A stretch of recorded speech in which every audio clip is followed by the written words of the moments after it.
할렐루야, 안녕하세요. 저번 시간에 우리가 배운 공식은 첫 번째, 하나님 말씀에 가감 없이 그대로 실행하는 것입니다. 더하거나 빼거나 하지 말고 말씀대로 실행하는 것. 두 번째, 어디를 가든지 하나님께 항상 감사하고 기뻐하며 쉬지 말고 기도해야 하는 것입니다. 세 번째, 꿈을 꿀 때 항상 하나님과 함께 큰 꿈을 꾸는 것입니다. 네 번째, 하나님께로부터 오는 것만 기뻐하고 감사함으로 받는 것입니다. 즉, 세상 것은 나를 묶어놓는 하나님께로부터 멀어지게 하는 올무일 뿐입니다. 오늘은 창세기 15장부터 말씀 배워보겠습니다. 1절 이후에 여호와의 말씀이 환상 중에 아브라함에게 임하여 이르시되 아브라함아 두려워하지 말라 나는 네 방패요 너희 지극히 큰 상급이니라. 아브라함이 이르되 주 여호와여 무엇을 내게 주시려 하나이까 나는 자식이 없사오니 나의 상속자는 이 다메섹 사람 엘리에셀입니다. 아브라함이 또 이르되 주께서 내게 씨를 주지 아니하셨으니 내 집에서 길른 자가 내 상속자가 될 것이니이다. 여호와의 말씀이 그에게 임하여 이르시되 그 사람이 네 상속자가 아니라 네 몸에서 날 자가 네 상속자가 되리라 하시고 그를 이끌고 밖으로 나가 이르시되 하늘을 우러러 무뼈를 셀 수 있나 보라. 또 그에게 이르시되 네 자손이 이와 같으리라. 아브라함이 여호와를 믿으니 여호와께서 이를 그의 의로 여기시고 또 그에게 이르시되 나는 이 땅을 내게 주어 소유를 삼게 하려고 너를 갈대아인 우르에서 이끌어낸 여호와니라. 그가 이르되 주 여호와여 내가 이 땅을 소유로 받을 것을 무엇으로 알리까? 여호와께서 그에게 이르시되 나를 위하여 3년 된 암소와 3년 된 암염소와 3년 된 순양과 산비둘기와 집비둘기 새끼를 가져올지라. 아브라함이 그의 모든 것을 가져다가 그 중간 것을 쪼개고 그 쪼갠 것을 마주 대하여 놓고 그 새는 쪼개지 아니하였으며 솔개가 그 사체 위에 내릴 때에 아브라함이 쫓았더라. 여기 1절에 보시면 여호와의 말씀이 환상 중에 아브라함에게 임하여 이르시되 아브라함아 두려워 말라 나는 네 방패요 너의 지극히 큰 상급이니라. 그러니까 하나님 아버지께서 저희에게 말씀하신 게 우리의 방패시라고 말씀하십니다. 이런 축복은 아브라함에게만 국한되는 것이 아니라 아브라함을 믿음의 조상으로 믿는 우리들에게도 해당되는 말씀이라고 보시면 됩니다. 하나님은 아브라함에게 큰 민족이 되게 해주시겠다고 약속을 하신 게 12장 2절에 나옵니다. 그러나 아들을 기다리던 아브라함은 포기하고 자기의 종 엘리에셀을 상속자로 삼으려고 합니다. 당시 자식이 없는 사람은 종이나 자유인을 상속자로 삼는 관습이 있었는데 아브라함은 이 관습을 따르려고 했지만 하나님은 아브라함 몸에서 상속자가 날 것이라고 약속을 하십니다. 이에 대한 반응으로 아브라함은 하나님 아버지께 증표를 요구합니다. 9절에 보시면 여호와께서 그에게 이르시되 나를 위하여 3년 된 암소와 3년 된 암염소와 3년 된 순양과 산비둘기와 집비둘기 새끼를 가져올지니라. 여기에서 보시면 숫자 3은 하나님의 숫자라고 말씀드렸었습니다. 그래서 3년 된 암소, 3년 된 암염소, 3년 된 순양, 비둘기와 집비둘기 새끼도 가져오라고 하십니다. 아브라함이 그 모든 것을 가져다가 그 중간을 쪼개고 그 쪼갠 것을 마주대어 놓고 그 새는 쪼개지 아니하였으며 이러한 제사 형식은 고대 근동국가에서 언약이나 동맹을 체결한 후 이를 보증하기 위하여 시행하던 보편적인 관습으로 후일 이스라엘 민족 사이에서도 습관화되었다고 볼 수 있습니다. 예레미야 34장 18절 19절을 보시면 이러한 제사 의식을 보실 수 있습니다. 이는 파괴, 고통, 죽음 앞에서 자신이 맺은 조약은 죽을 각오를 하고서라도 지키겠다는 맹세의 의식이자 화목과 통일을 나타내는 한몸 의식인데 이때 둘로 쪼개진 희생 제물은 곧 언약의 두 당사자를 의미합니다. 12절 해질 때 아브라함에게 깊은 잠이 임하고 큰 흑암과 두려움이 그에게 임하였더니 여호와께서 아브라함에게 이르시되 너는 반드시 알라 네 자손이 이방에서 객이 되어 그들을 섬기겠고 그들은 400년 동안 네 자손을 괴롭히리니 그들이 섬기는 나라를 내가 징벌할지며 그 후에 네 자손이 큰 재물을 이끌고 나오리라. 너는 장수하다가 평안히 조상에게로 돌아가 장사될 것이요 네 자손은 사대반에 이 땅으로 돌아오리니 이는 아모리 족속의 제약이 아직 가득 차지 아니함이니라 하시더니 해가 져서 어두울 때에 연기 나는 화로가 보이며 타내온 횃불이 쪼갠 고기 사이로 지나더라. 그 날에 여호와께서 아브라함과 더불어 언약을 세워 이르시되 내가 이 땅을 애굽 강에서부터 그 큰 강 유브라데까지 네 자손에게 주노니 곧 겐 족속과 그니스 족속과 간몬 족속과 헷 족속과 브리스 족속과 르바 족속과 아모리 족속과 가나안 족속과 기르가스 족속과 여부스 족속이 땅이니라 하셨더라.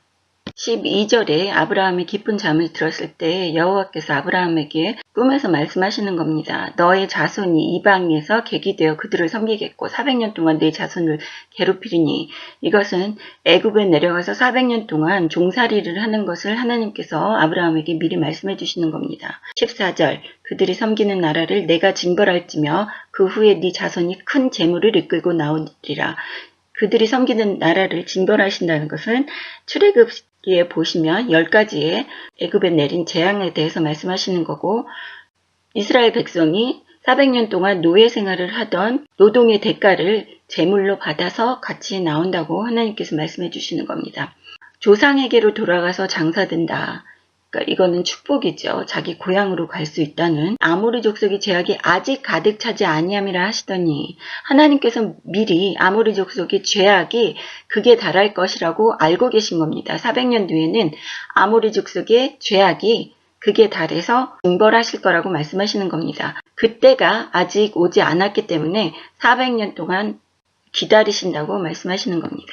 17절에 해가 져서 어두울 때에 연기 나는 화로가 보이며 타는 횃불이 쪼갠 고기 사이로 지나더라. 이 소리는 하나님께서 너를 받으셨다는 뜻이죠. 18절에 보시면 횃불이 지나간 다음에 언약이 세워져 하나님께서 말씀하시기를 내가 이 땅을 애굽 강에서부터 큰 강 유브라데까지 네 자손에게 주노니 그것은 다윗의 세대에서도 그 유브라데까지 그 경계가 이스라엘 땅이었습니다. 19절에 보시면 겐 족속과 그니스 족속, 갓몬 족속과 헷 족속, 브리스 족속과 르바 족속과 아모리 족속과 가나안 족속과 기르가스 족속과 여부스 족속의 땅이니라 하셨더라. 이런 모든 족속들의 땅이 다 이스라엘 백성의 땅이 된다는 말씀이십니다. 제16장 아브라함의 아내 사레는 출산하지 못하였고 그에게 한 여종이 있으니 애굽 사람의 이름은 하갈이라. 사레가 아브라함에게 이르되 여호와께서 내 출산을 허락하지 아니하셨으니 원컨대 내 여종에게로 들어가라. 내가 혹 그로 말미암아 자녀를 얻을까 하노라 하매 아브라함이 사레의 말을 들으니라. 아브라함의 아내 사레가 그 여종 애굽 사람 하갈을 데려다가 그 남편 아브라함에게 첩으로 준 때는 아브라함이 가나안 땅에 거주한 지 10년 후였더라. 아브라함이 하갈과 동침하였더니 하갈이 임신하매 그가 자기의 임신함을 알고 그의 여주인을 멸시한지라. 사레가 아브라함에게 이르되 내가 받는 모욕은 당신이 받아야 옳도다. 내가 나의 여종을 당신의 품에 두었거늘 그가 자기 임신함을 알고 나를 멸시하니 당신과 나 사이에 여호와께서 판단하시기를 원하노라. 아브라함이 사라에게 이르되 당신의 여종은 당신의 수중에 있으니 당신의 눈에 좋을 대로 그에게 행하라 하매 사라가 하갈을 학대하였더니 하갈이 사레 앞에서 도망하였더라. 3절에 보면 사레가 그 여종 애굽 사람 하갈을 남편에게 첩으로 줍니다. 그래서 아브라함이 하갈과 동침하여서 하갈이 임신을 하며 여주인을 멸시합니다. 즉 사레가 임신을 못하고 자신을 임신을 했기 때문에 그래서 사레가 억울해서 남편에게 말합니다. 내가 받은 모욕은 당신이 받아야 옳도다. 왜 아브라함이 받아야지 옳다고 얘기합니까? 아담과 이브 때에도 아담이 선악과의 열매를 먹은 다음에 아내에게 책임을 전가하는 것처럼 사레는 자신이 남편에게 자신의 몸종을 첩으로 주었음에도 불구하고 그것에 대한 모욕은 당신이 받아야 된다고 합니다. 아브라함이 현명하게 대답을 하죠.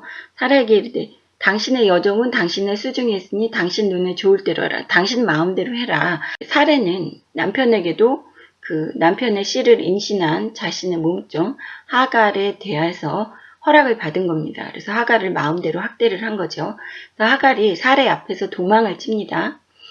7절 여호와의 사자가 광야의 샘물 곁 곧 술길 샘 곁에서 그를 만나 이르되 사라의 여종 하갈아 네가 어디서 왔으며 어디로 가느냐. 그가 이르되 나는 내 여주인 사레를 피하여 도망하나이다.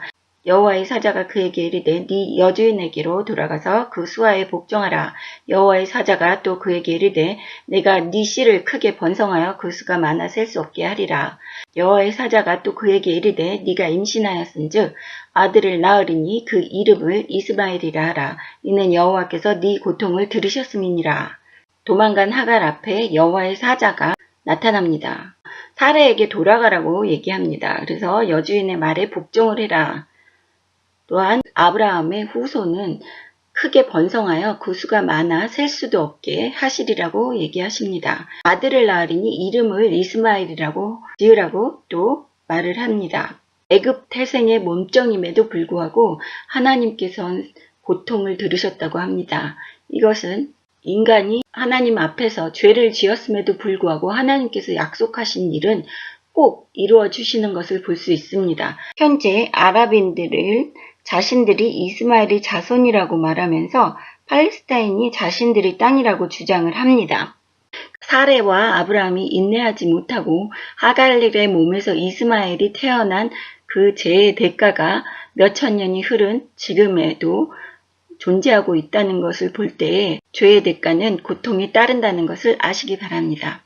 12절 그가 사람 중에 들나귀같이 되리니 그의 손이 모든 사람을 치겠고 모든 사람의 손이 그를 칠지며 그가 모든 형제와 대항해서 살리라 하니라. 하갈이 자기에게 이르신 여호와의 이름을 나를 살피시는 하나님이라 하였으니 이는 내가 어떻게 여기서 나를 살피시는 하나님을 배웠는고 함이라.